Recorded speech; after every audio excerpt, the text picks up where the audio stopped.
Welcome back, everybody. Whew. What a match.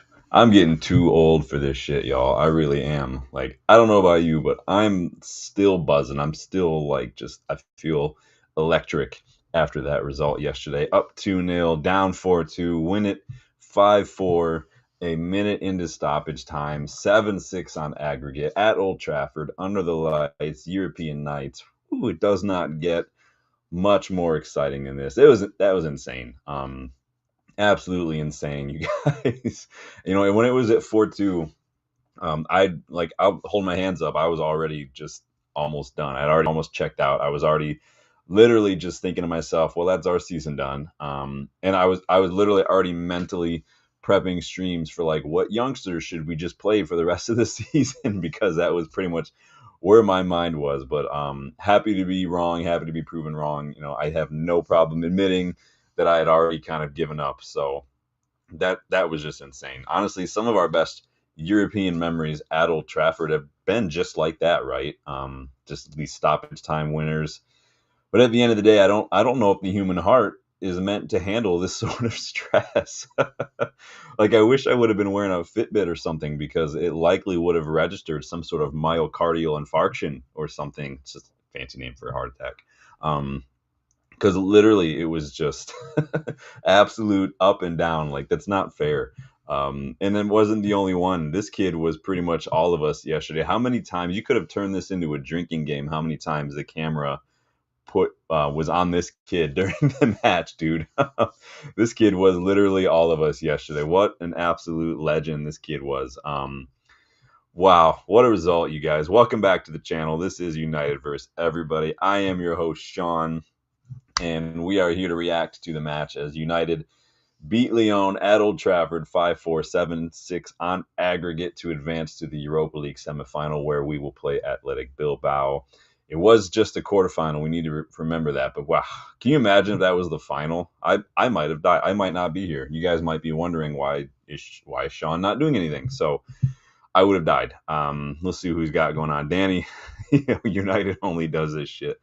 We make it hard on ourselves. Dylan actually texted me afterward, and he said we tried to lose that. Do you guys agree? Do you think we kind of did not? We kind of left it too late. Maybe we made it a little too hard on ourselves at times. I mean, I might agree with that. Danny says I will never say a bad word about Maguire. Yeah, there's going to be a little bit of crow getting eaten today, humble pie, because I got flowers to give to Slabhead. So we are going to go back and take a look at the match. We're going to see obviously where we went well. We are going to see, though, where there is some room for improvement. There is some times where we did make it difficult for ourselves. So please like the video. Please subscribe to the channel if you are new. Please check the memberships to get involved with channel content like scouting reports, suggestions for what if episodes. You guys, episode 4, the season finale of the first, just dropped yesterday. So guys, go check that out. It was yesterday before. I don't remember. Go check that out. There's a whole playlist, all 4 episodes in there. And then the memberships, you can also get involved in questions from a boot, things like that. So go check that out. Go check out GoGoalShop for jerseys if you want to not give money to the Glazers, but get some United jerseys, shorts, full kits, training tops, quarter zips, all that stuff, tracksuits. You can get all that at GoGoalShop. Use the code in the description to get $5 off when you register with that code. And then, of course, shameful promotion, shameful plug. And this is big for me because I'm not good at self-promotion. Go check out the UVE store. There's a link in the description as well if you guys want to check out some of the shirts. You get t-shirts, you get hoodies and stuff. I tried to make them as low as I could price-wise. So, but if you do want to get in there, including the awesome green and gold tee, I love that tee. So in any case, let's dive in. Danny says, I blew my voice box out. My throat is gone. Danny's all of us, man. Let's get stuck in with some news first. First and foremost, though, I do want to take a moment to throw some thoughts and prayers out to the family of Joe Thompson, the former Rochdale player. I did just receive word in my WhatsApp group that he actually passed away today. Joe was struggling for several years with cancer. He was he was in the PFA class, and so he was a very nice guy. I had the pleasure of speaking with him on several occasions. Really just really just bright, like a spark of life. A guy with such a positive personality, such a pleasure to talk to.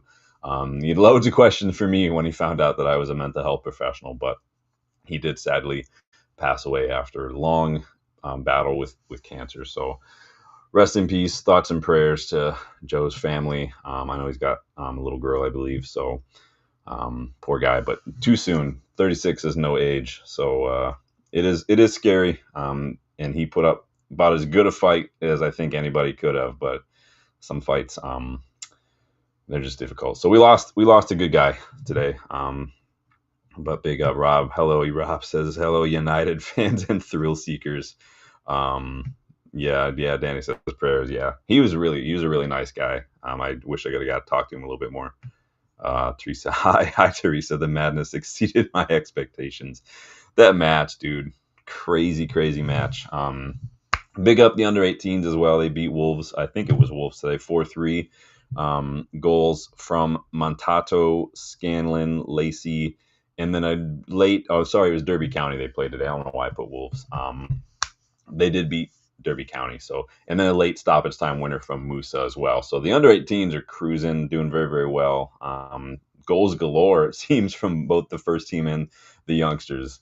But big up. I didn't watch the academy match, in case you guys wondering. I was actually playing foot tennis today. So if I seem a little tired, that's why, because your boy was out there rocking it. But I do feel my age, and more and more every year that goes by, I feel more and more my age when I play. Really, the best way I could describe it, when you get to be like 39, 40, for me anyway, it's like I feel like my body was made out of one material, but then I feel like now it's made out of like cement. I just feel like I'm carrying more weight. So Rob says, "Rest in peace, Joe." Yeah, rest in peace, Joe. He's just a nice guy, man. But let's talk about some transfer news. So I did put out that poll the other day, mostly just because I was curious to see what you guys were thinking. I know we've been linked to a ton of Premier League attackers: Semenyo, Mbuemo, obviously Liam Delap and Matthias Cunha were the big names. Those are the strongest links that I've seen recently. I think both those players fill the same spot in this system, in my opinion, in one of those 10 roles. But the great thing is that they are versatile. They can fill in at 9 if we need to. Both are obviously doing very well this season. Both are the talk of the town. Cunha has obviously made a bit of that publicity himself by making some remarks and things about wanting to leave, basically. Delap, obviously, we learned, has a pretty low relegation clause in his contract with Ipswich Town, so probably would be around half the price of Acuna. So Acuna more experienced, but more expensive.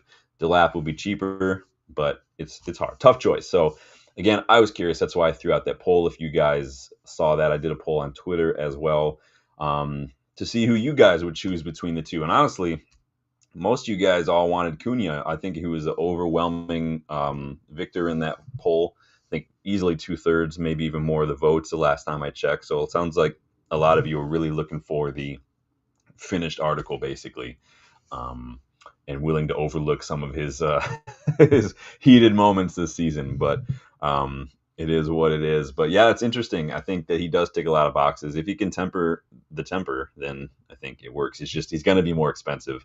I don't think we would pay the release clause for Cunha. I think that we would probably do like what we did with Xerxes, if that's something we were going to pursue, pay a little bit more, break that down over a 5-year contract. And that'd probably be his last contract, really, unless he goes to Saudi League or something, because he'll be 31, 32 after a 4 or 5-year contract. So I think he would come in. He probably would come in right into the starting 11. Where he fits in is anyone's guess. He's obviously plays a 10 in this system at Wolves. I could easily see him there. We need somebody like that, someone who's physical, a runner, someone who can create as well as finish. So we'll see. Delap, I think, is very good. I think that it sounds like a lot of you maybe want the finished article and not willing to do another developmental player up front. I think many people have been a little burned by Højlund's struggles this year, and quite frankly by Xerxes too. Xerxes done really well, but he's not going to be your goal provider, basically. So but that was interesting to see everyone's thoughts on that. You guys ready for another goalkeeper link? I know we get goalkeeper links all the time. It seems like 6, 7 we've been linked with in the last few months, but This one's coming from Get Italian Football News, and they report that United are interested in Torino keeper Vanja Milinkovic-Savic, 28 years old. Excellent numbers if you look at his percentiles on FBref. Really good numbers. He was actually under contract at United about 10 years ago, I guess, but never played for us, this kid. He wasn't able to get a work permit, I guess, was the issue there. And then we ended up terminating his contract after like a year and a half.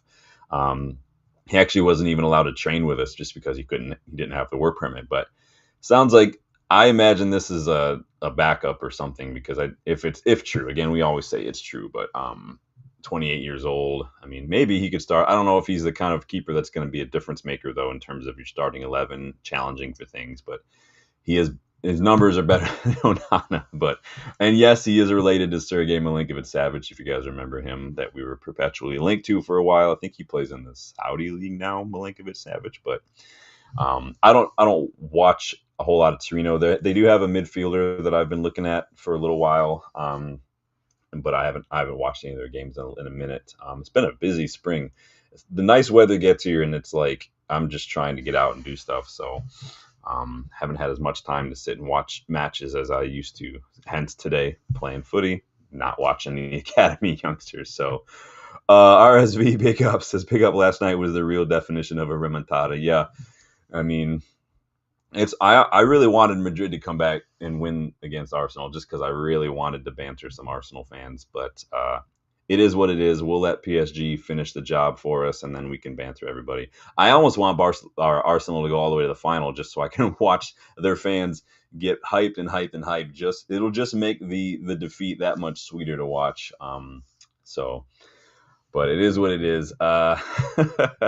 We got Graham Bailey reiterating that apparently United are going to try to sign Chris Rigg and Job Bellingham this summer. Both. Apparently we're going after both, according to Graham Bailey. Both obviously play for Sunderland.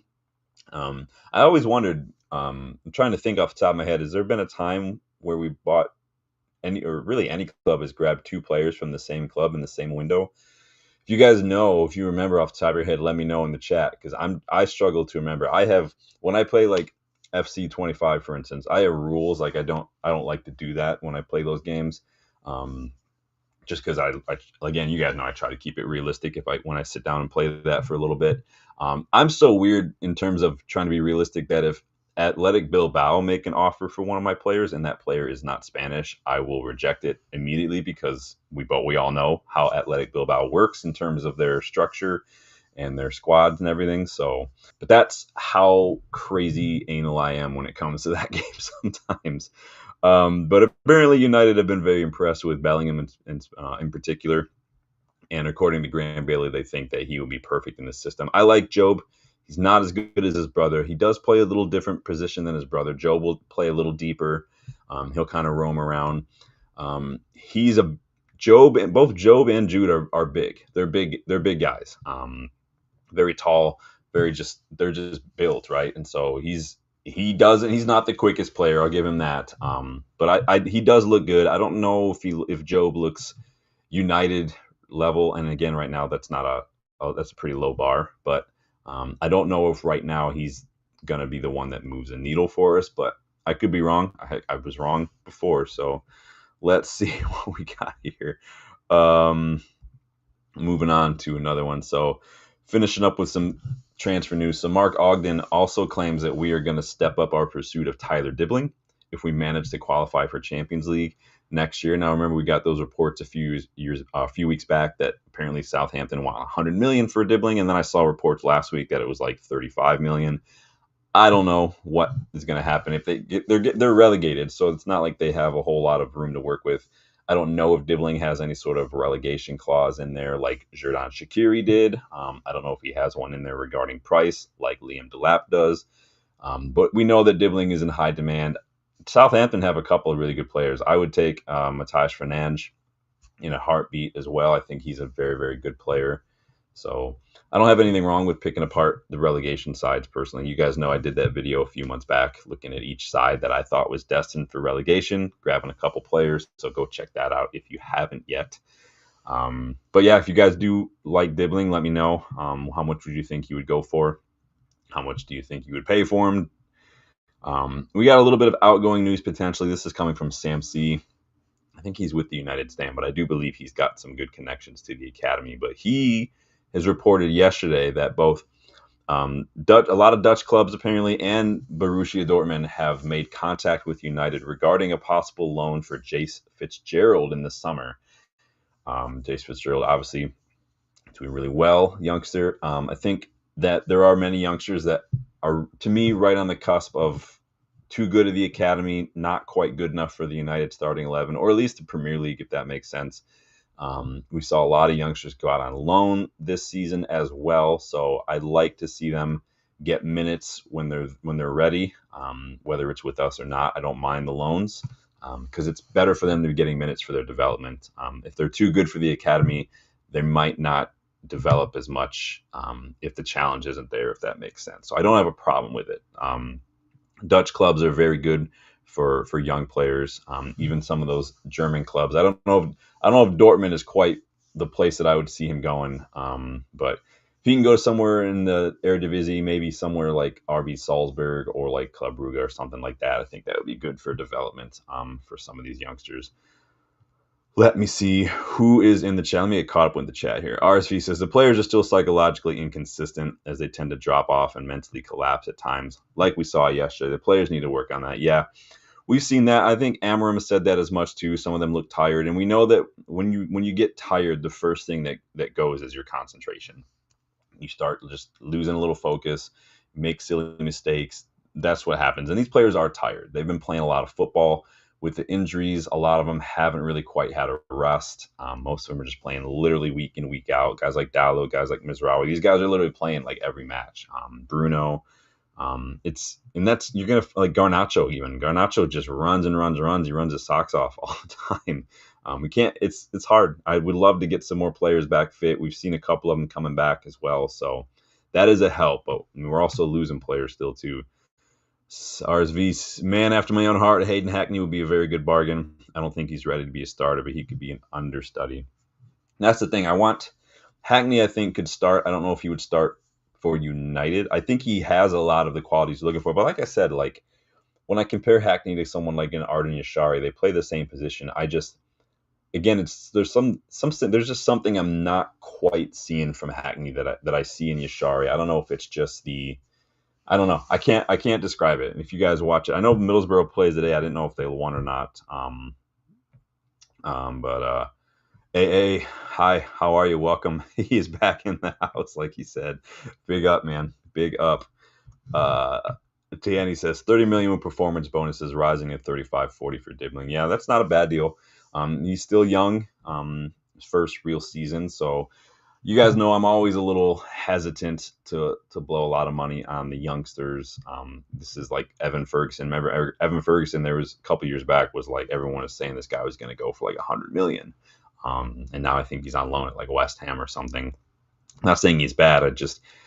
I worry sometimes with going too quickly on some of these younger players after one good season. I worry any player with one good season. I worry about. Danny says, I would rather Cunha or Mbuemo and Cherki over there. Dude, I hope we just locked him in the dressing room and we're just going to keep him there until the summer window opens, because don't let him leave. Don't even let him leave Old Trafford, man, because just keep him here. Let him hang out. We should have put out the red carpet for him. I want him to stay. So I want us to sign Cherki so bad. AA says, how are we feeling after that madness last night? Absolute roller coaster. Yes, we are now going to dive into the match. We were just getting through some news first, paying our respects and giving our thoughts and prayers and condolences to the family of Joe Thompson. Let's dive in, starting with the starting 11 thoughts. So make sure you hit that like button for me and subscribe. If you are new, Rob says, agree, Dan, any more experience in physicality?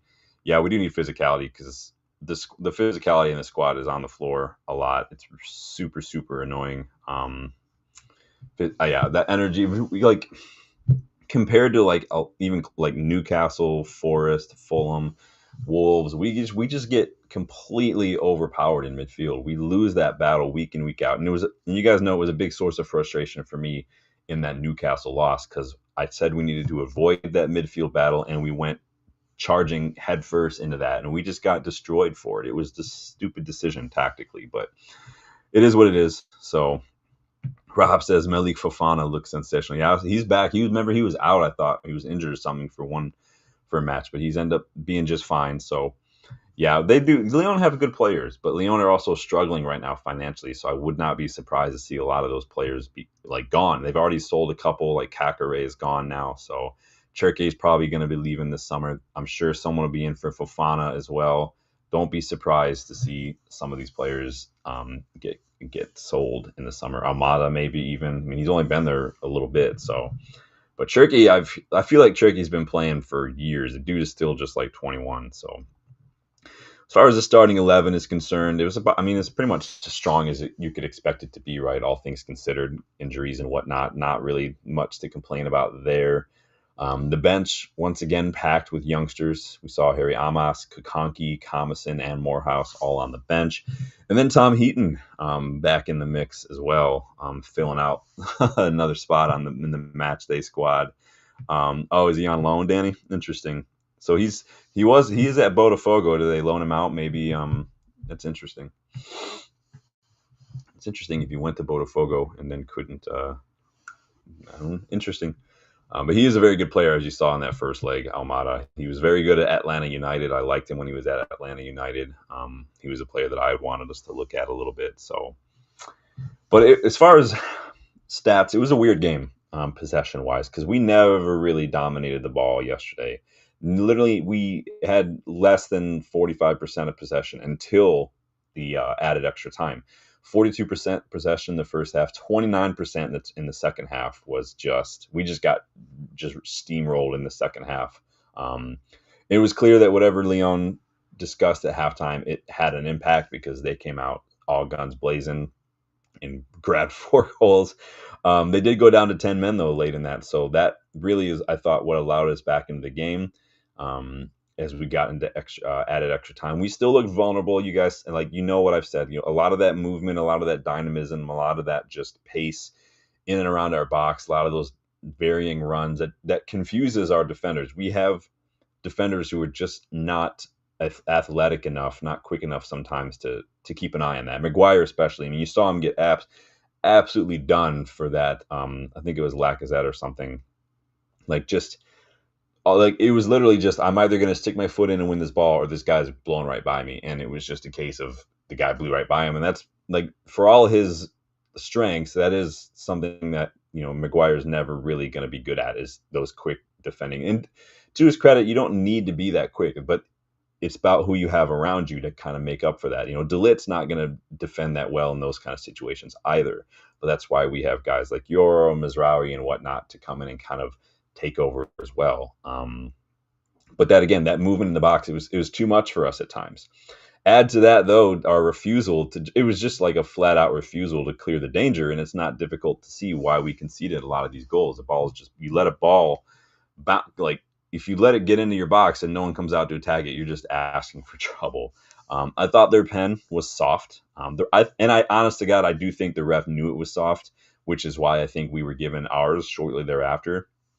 Ours was, in my opinion, more of a pen than Lyon's was, but there wasn't much in either, in my opinion. You can say, yeah, by the letter of the law, but we got to remember the letter of the law decided, too, that not all contact is necessarily a pen.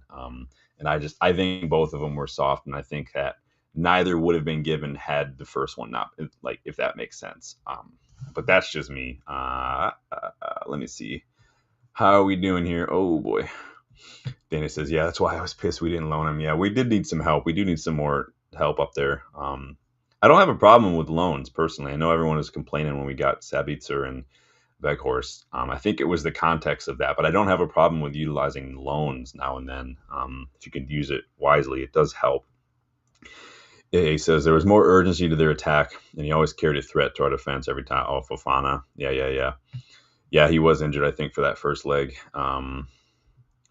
Rob says, Mizraoui going off at halftime was a big blow. Shaw coming in. Yeah, Shaw definitely looked rusty. We're going to talk a little bit more about that, but we have to play some people into fitness. We have to manage minutes. I haven't seen any sort of update on Mizraoui. Did he get hurt, or are we just kind of rotating? Someone let me know. It was a bit crazy yesterday, as you'll learn. Who stood out for you, though, in terms of individual performers?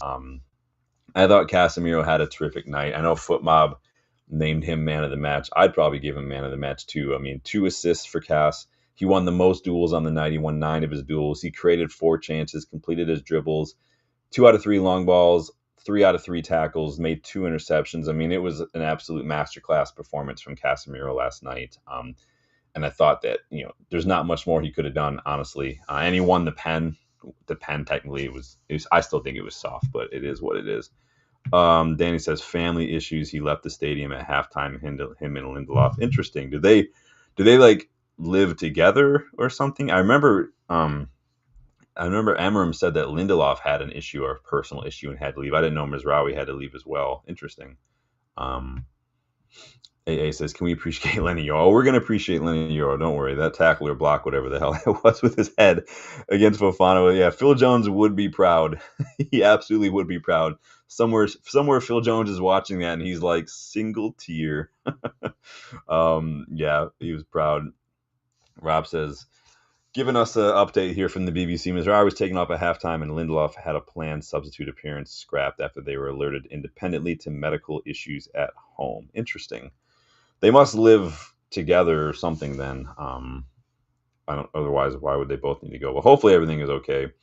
Rob says Amorim said both will be back for the next game. AA says no, they don't live together. It was completely unrelated. Interesting. So both had family issues together. Interesting. I'm confused. Yeah, I haven't seen those updates. Like I said, it was watching the game was a bit. It was a bit of a crazy circus for me. But yeah, Casemiro for me had to be man of the match. Ugarte I thought was good. Scored that winner, made a really good late run. And you're seeing that kind of thing. That's the kind of movement in these late runs that you're going to see more from the pivot in this system. It's not, you can't just be a 6 and just sit back in this system. You're going to have to get up and down. That's the kind of run we used to see from McTominay a lot. And that's, like if you ask Justin, he might cry a little bit about McTominay because McTominay did get a brace the other day. But Ugarte's showing, remember when he first signed and we first started playing, his progressive numbers are very good. I think, though, sometimes when you play him against certain partners or certain opposition, he's going to do more than one. But this is good to see him kind of making those late runs, getting on the end of things. It was really good. I thought he kind of waned a little bit as the match went on, and some of his defensive numbers weren't great. But overall, Ugarte, he passed the ball well. He did a really good job. Obviously, did well to score the opener. Garnacho, I thought, had a good night, despite maybe should have done better with his chance he had. He did all the work, and he just did not take the shot very well, man. He sent that defender off to the dressing room. He sent him to the freaking concession stand, dude. Like, that was dirty. And then instead of just passing the ball into the far bottom corner, he decides to lash at it. Just the wrong technique in that moment, the wrong decision. It is what it is. Garnacho, he did not have a horrible night. He had the most dribbles. He was getting stuck in, and he ran his socks off for 100 minutes. And so it's what you would expect from like the younger attacker, but again, young in age, not young in experience. So the decision making is going to have to get a lot better in that moment. I mean, he could tell that he saw the lights, he saw the opportunity, and he wanted to just make that glory shot, put his laces through it. Should have just placed it far corner, but it is what it is. His drop of the shoulder, though, to create that chance for Ugarte was perfect. Garnacho. Little drop of the shoulder, little outside touch with the ball. Completely takes 2 Lyon defenders out of the game, creates nothing but space for him to pick out Ugarte. It was absolutely perfect from him. Usman Big Up says, come on, lads. We did it. Lads and lass, Teresa's in the house. AA says it was just coincidence. Interesting. That is very coincidental if that's the case, but big up. RSV says it was a bit worrying in that second half of regular time. The midfield did get run through and the team was too passive. Yeah, we're going to talk about that because I'm not going to pick apart too much because it was about as exciting of a performance or a result as you can get. But what are you going to do? Danny says, what do you think of Harry Amas's European debut last night? Thought he had a pretty decent cameo. He looks like a Luke Shaw regen. He moves and runs exactly like him. Yeah, Amas did pretty well. And I think that, it's good to see him getting some more minutes. Bruno, I thought Bruno could have had a couple goals. He could have, obviously he had his pen. Thought he could have had another one had he put that volley just an inch lower. Did you see, though, that he even slipped when he made contact on that as well, which is kind of what put it off the crossbar instead of maybe kissing the bottom of the crossbar and going in. Um, and that was, I think it was a good moment. Obviously, his pen in that one. But funny because like stats wise, it wasn't like Bruno had an excellent game, right? But again, I've said this time and time again. Bruno is just one of those players who can play, who can not have a outstanding match for like 89 minutes, but then he'll do something in the 90th minute that nobody else on the pitch can do, and he'll win you a game sometimes. And that's why he plays week in, week out. Just he can come up with a moment of magic that nobody else can deliver. And his pen last night was our 5,000th Old Trafford goal. We just don't deserve Bruno. I've said this a couple times watching last night. We don't deserve him. 5,000th goal belongs to Bruno at Old Trafford. Big up, Bruno. As someone said, Euro, solid, Jones-esque block with his head to deny. I forget who it was. I thought Mazraoui struggled a bit, and obviously he went off. Højlund, I thought Højlund's movement was much better than it has been. He's making a lot of good runs in the box, pulling defenders everywhere. His link-up play, I thought, was really good in the build-up. He was doing a really good job of holding up the ball, I thought. Problem is when he's dropping deep to get involved in the build-up, it does kind of take him out of the final phase of attack, which obviously as a striker, he wants to score goals, but I like that he's showing that he's trying to work on that hold-up play, and he did a really good job.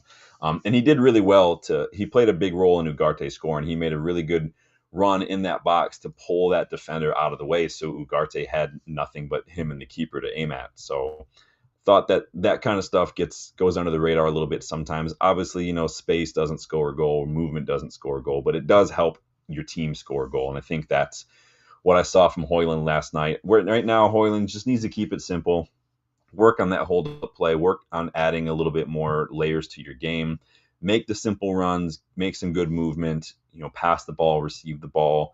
The chances will come. You just be ready for them when they get there. But I think that for me and for a lot of people, the opportunities for Højlund to take with both hands and really do something with, they are running low. He is running out of time for a lot of people, myself included. But I have to give credit where it's due. Just if I can go in on Onana for a one-off game, we can praise Højlund for one game because he actually did pretty well. So Danny says, very similar to Shaw, excellent in possession. Yeah, he's very, very good in possession, Amos. He's pretty small. And to be fair, a lot of fullbacks do tend to be smaller. Raphael, Shaw, these guys aren't huge guys.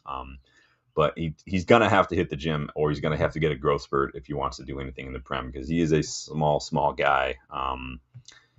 Danny says, a little better at creating space again. Yeah, Højlund, I thought, did really, really well last night, but he needs to do more. He needs to do. It's not a good season. I think we can just call it what it is for Højlund in terms of his season. It's not been a great season.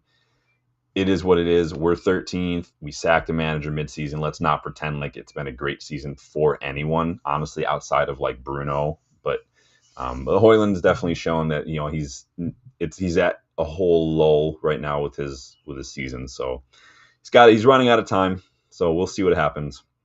Shaw, someone mentioned Shaw. I thought Shaw was a bit rusty, and he did concede the pen. I just thought it was one of the softest pens I've ever seen given. Like Shaw, it doesn't like, it's not like he tripped the guy. He comes in and like puts his foot down, and the guy basically runs over his foot. I thought it was very soft personally, and I do maintain that the ref probably thought it was as well, because I didn't think there was more in the foul that gave us the pen, the kick on Cast, than there was in the one that we conceded. But I didn't think either were pens personally. Maybe I'm just old though. I don't know. I do think that happens a lot, though, where refs will know that maybe one decision like that was maybe a bit iffy, and so they will balance things out a little later on in the match when there's an opportunity to do so. Mount came in, Eriksson came in, Amos got more minutes, so everybody was getting in on the minutes. It would have been great to see some youngsters, but honestly, throw the youngsters in the league, man, because we need to keep people fresh. We need to keep people rested and ready to go for Bilbao in a couple weeks, but I want to see some more minutes from youngsters in this league. Cherky was great. Again, I hope we locked him in the dressing room. We'll send Cherky. You're not leaving Manchester. We'll send for your shit, your kids, your wife, whatever. They can come. We'll get you set up, bud. So let me see what you guys are saying before I jump into my thoughts. RSV says Shaw was awful. I don't want him to down tools on another manager. This was not great opposition for Shaw to come in still kind of fresh from an injury, basically, because of just the way they were playing. And it's kind of leading into my first point here. But all that movement, all the speed, all that dynamism, and just flair is not the kind of attack that you want guys like Maguire and a rusty, fresh from injury Shaw going up against, because that's not their game. So it was not the best opposition, I think, for Shaw, but then he says Shaw looks soft and out of shape. Is always very bad professional. I mean, to be fair, he did put in a brilliant cross recently that Hoyland got on the end of. So I think that um, obviously it was just one of those situations. If we were playing a team that was sitting back and Shaw could get out a little bit and get involved in some of that stuff, that's probably fine. But when you're on the back foot, when there's a lot of movement and there's a lot of varying runs and things and a lot of passes and move and triangles, that's going to throw a lot of these kind of traditional English maybe not English, but traditional defenders off their game a little bit. Rob says, did the Rev card Euro when it was Shaw the game? I have no idea what was happening. That was about the time where I was already starting to lose my head a little bit, to be honest. I was already freaking killing it. I can check for you if Euro got a card, but I don't remember off the top of my head. Now let me go back here. Euro did get a card. Shaw did not. So you are correct, sir. Recaps, welcome back. I am here. Lovely scenes yesterday. Wow. Oh boy, I love this club. No other football club can provide such an entertaining moment like that. Starting to think United are just trolling us a little bit. They just play like crap, so we just get all the way in one direction with our emotions, and then they pull out late winners, and then we go from there all the way to here. And it was like that scene in Doctor Strange where he first gets his body knocked out and he goes through all those little different dimensions, and then he gets pulled back in real quick and he slams down on that chair. That's kind of what it feels like sometimes watching this club. But big up, Recap. Good to see you again. All right, we're gonna keep moving on because I'm gonna give you my 3 thoughts. Hit that like button for me if you haven't yet done so. Please subscribe if you are new. Because someone already mentioned this, but I'm gonna get the negatives out of the way. I don't want to be a Debbie Downer, so we'll get this out of the way first. But the defense wasn't great. I'm not just talking about the defenders. I'm talking about our defending, basically. Our defense is just still not great. Still some deficiencies that I really do think are only going to be fixed with new players, because it's a system-based thing. The first leg really highlighted the worst characteristics of Andre Onana, for instance, in terms of keeping. But yesterday's match, I saw some glaring deficiencies in some of our defending. A lot of that was front and center. And when you concede 4 at home in a match, it's not a good look altogether. So, but I did think it wasn't just the defenders. I thought the midfield, like someone mentioned, was kind of struggling. They were getting ran through pretty easily. I mean, we know that's kind of what you're going to get with Casemiro sometimes. I'm not trying to pick him out. I'm just saying he's not the N'Golo Kante. He is who he is. And again, like I've already explained with guys like Maguire and Shaw, that's going to happen as well. We know that Mizraoui struggles against pacey attackers on the wing as well. But again, it was just a lot of the same stuff too that was causing our own problems. We struggled to clear the box on these corners and these set pieces.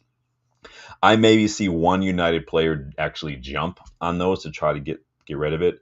And we know that Onana is not coming off his line. So again, that's an area I really think we need to improve on. We need keepers, we need defenders who have that mindset that it doesn't matter who's in front of you. It doesn't matter what's going on. If that ball coming in, you need to just tell yourself, I'm getting rid of it. And we don't have players that do that.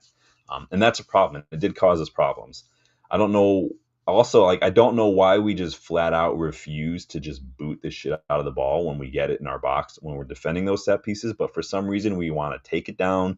We want to dribble it out of the box. We want to slow pass it out of the box through all these opposition players. And then we wonder why we concede some of these scrappy goals, because just get rid of it. We can make ourselves pretty compact. I'd rather just boot it and let them come try to attack again when we sit back in numbers than us try to dribble out from the back with guys like Ugarte or Mizraoui or Maguire. We're just shooting ourselves in the foot. Trying to take it down and dribble out of your own box, it's just asking for trouble, and it does my head in every time I see it happen. what we got here? Here. Lionheart's big up says, "Oh man, have I missed the stream?" No, we're just getting started on the first point. We did go through some news. We were just getting started on the first point here. But big up, good to see you. Danny says fell apart when mask came off. Yeah. So like someone said there's some personal issues. Both he and Lindelof had personal issues. They're apparently unrelated, but I haven't heard anything about Mazraoui, so that's interesting. Danny says the lid is a huge loss. The lid is a big loss. Hopefully he will be back soon. Amorim did say it wasn't like a big issue, but it was going to be a couple weeks. So Heaven is back training. We'll see how that goes. I think he was in the match day squad recently too. Leonard says, I'm kind of glass hole fellas. So I'll take it. Recap says that defense is good, but there is some moments they don't know how to sense danger and deal with it. They can't make some tackles, which unluckily leads to goals. Yeah, there's a lack of mentality from a lot of them where everybody's just passive. There's not initiative. There's not assertiveness. They kind of wait for the situation to happen rather than assert themselves and their will onto the situation. Again, there's no reason that ball should come all the way in from a corner and get to somebody. Someone needs to be hitting that ball coming out, whether it's Onana, whether it's Maguire. Somebody needs to come and just attack that. I don't care who you have to, just make sure you win it, and that's it. And I think we're so afraid of conceding penalties or something that nobody wants to do that. But we do need some help in the defense. We are going to be losing 2 defenders probably for free in Lindelof and Evans. Leach is not going to be fit till next fall. And then we have Luke Shaw. Maguire probably still going to be here. And there's nothing wrong with Maguire. But again, Yoro, De Ligt, Maguire, Mazraoui, and Aiden Heaven are not going to be enough. So we need an athletic defender who is better than average on the ball, both dribbling and passing. One who's got the mentality to take charge in a variety of different situations, who can defend in the channel as well against some of these tricky wide players. Because I'm tired of watching even like half quick or mildly like tricky attackers leave us at 6s and 7s left and right, week in, week out. Like we're just constantly like not knowing what to do in these situations. We're just getting completely spun around, and I need it to do better.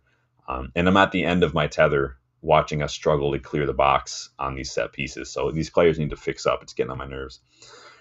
Rob says Harry ducked the ball. Yeah, we talked about that yesterday too, watching him duck. That's what I mean. That's just there's a reason that he's probably not captain, is because of there's that mental edge that Maguire just does not have. He's got to be more assertive in those situations, and there's no take charge attitude from him unless he's in the box as our number 9, and then he's just like world class apparently. But Van Dickless, yep, yeah. You all know how I feel about Virgil Van Dickless. Absolute coward of a defender. Okay, let's move on to number 2. Mainu's back. I had all but given up on this match until Mainu's brilliant equalizer. Filled in as a number 10 after we took a Højlund off, basically. He got 4 touches in the box, won 2 out of 2 duels. His goal was incredibly difficult to score to. It had just an XG of just 0.1. But it's because Mainu has such good technique on the ball. That's what saw him score. 0.1 XG that's an incredibly difficult goal to score. And Mainu did perfectly. I know Amorim said after the match that Mainu still isn't ready to do a lot of running, the sprints, but I thought he looked good. I thought he looked ready. I thought he looked up for it. And I'm glad to see him back. I'm glad to see him. He's looked good the couple times he's come on since he's been back. And I don't know if it's just me. Does anyone think that Mainu looks bigger? Like, I feel like he looks a little taller. I feel like he looks a little bit more like got a little bit more like bulk to him. Is that just me? Am I just like imagining things? Maybe it's the haircut that makes him look bigger. Like you look skinnier when you've got like more hair. Maybe it's because he cut it. He looks bigger. I just think he looks bigger. But you guys let me know, because whether or not he actually wants 100K a week or not, that remains to be seen. So far, it's just Chris Wheeler claiming it, but I would like to see us sort out Mainu's contract situation. I wonder where he fits in this system. It almost looks like maybe he is good in one of those number 10 roles. I don't know, but big up Mainu too for repping Xerxes with his celebration. Mainu came out here with the Xerxes celebration when he scored that. So Robert Reed, welcome back. Says, what was that last night?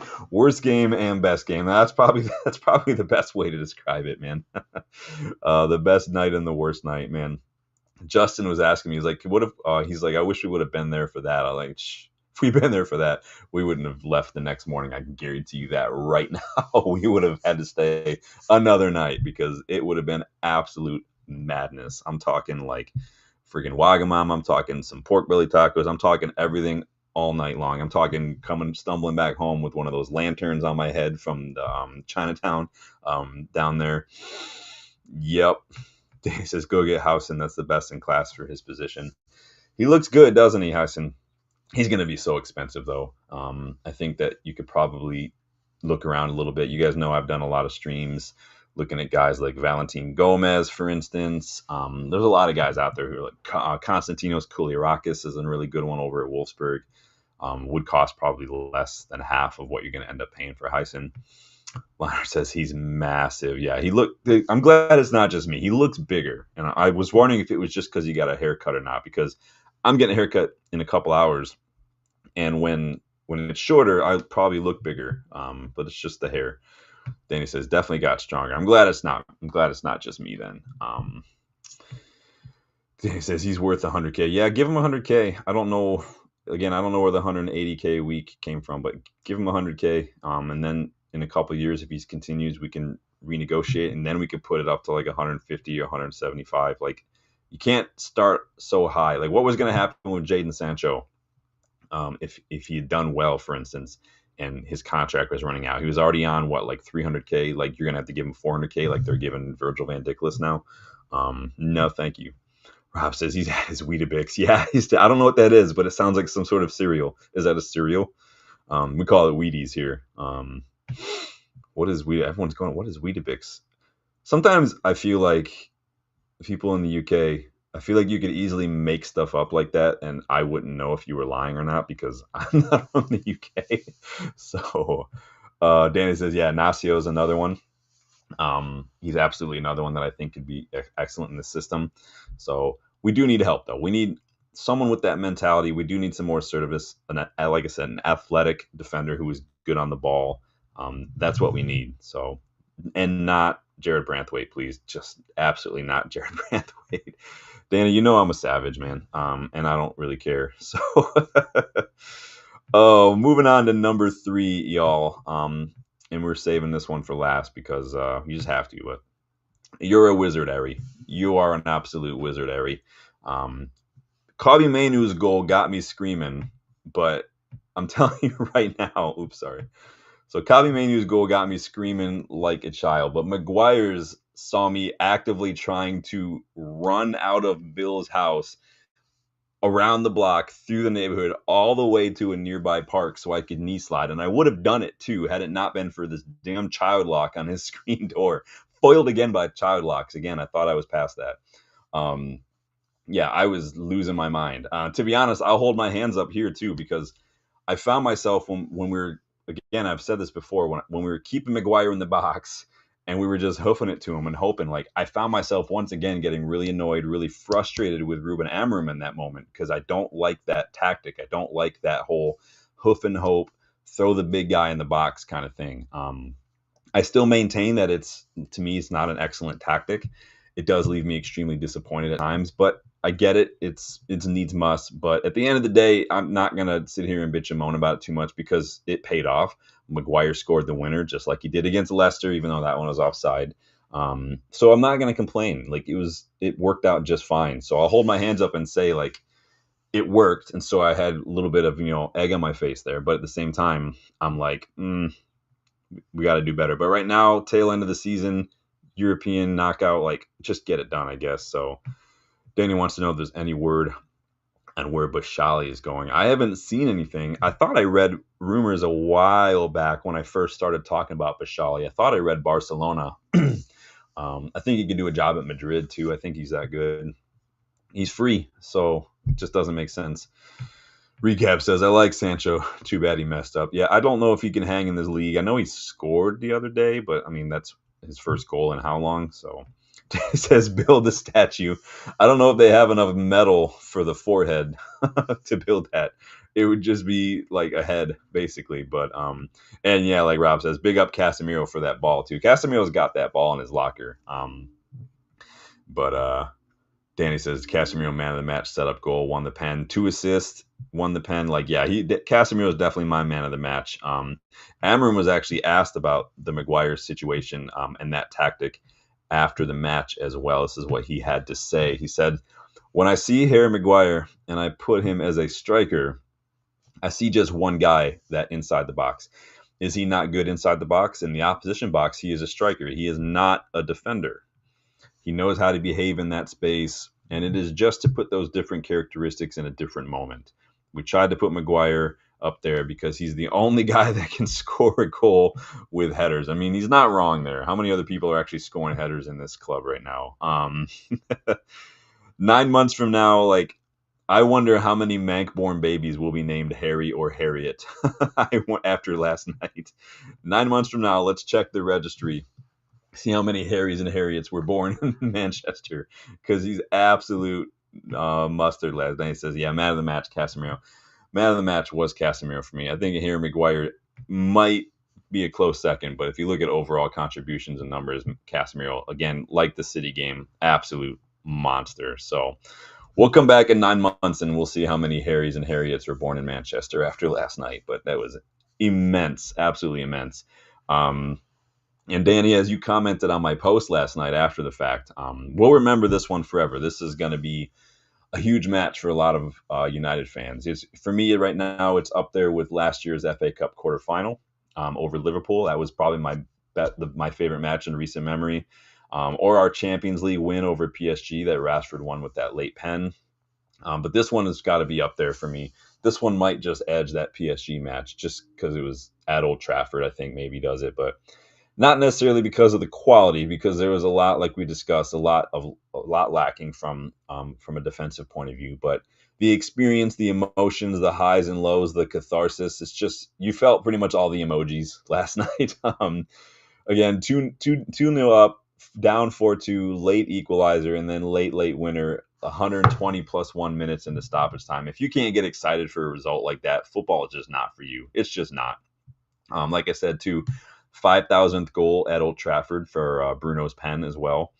Opta Joe, I read, posted to say that this was also the first match in European football history to feature 5 goals scored in extra time. So absolute thriller, 9-goal thriller.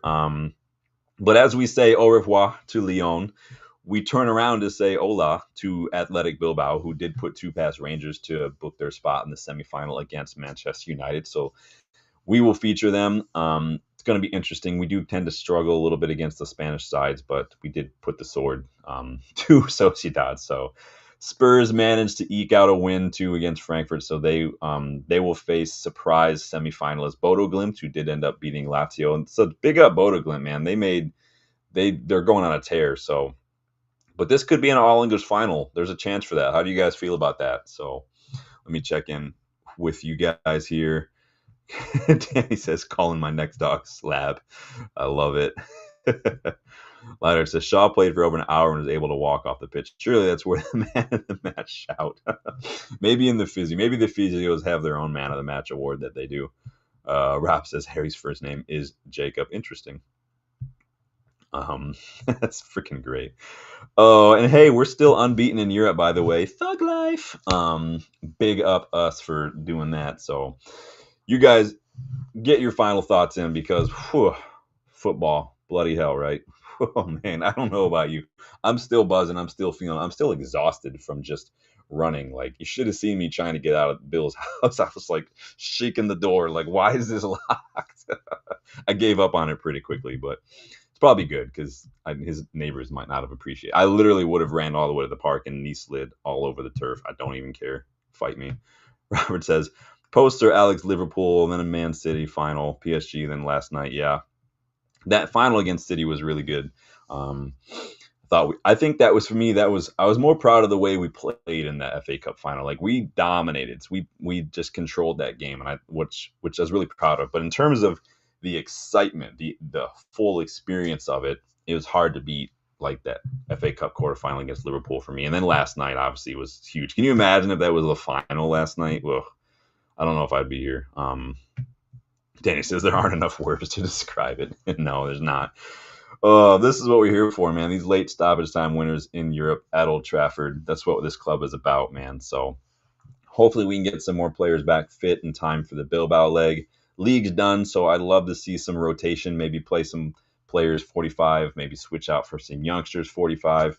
We will preview the match from this weekend's match tomorrow, I think. Yeah, tomorrow, because we play Sunday. I completely forgot who we were even playing on Sunday. I got to go check now.